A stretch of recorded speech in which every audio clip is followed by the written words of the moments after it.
Syawal penuh makna, menahan diri dari dosa agar bersih jiwa dan raga.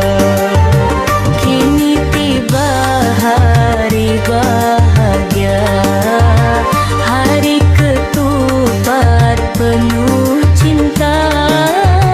Janur kuning karangan indah, lambang hati yang berserah. Selamat Hari Raya Ketupat, mari kita eratkan silaturahmat. Salah dan dosa mohon dihapuskan, majur hidup penuh keberkahan.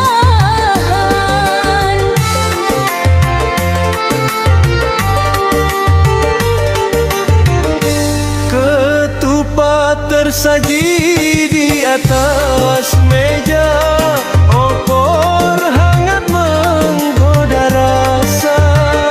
Namun bukan itu tujuan utama, melainkan iman yang kekal.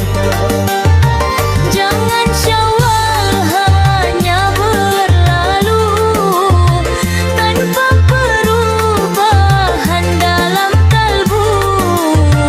Puasa sunnah jadi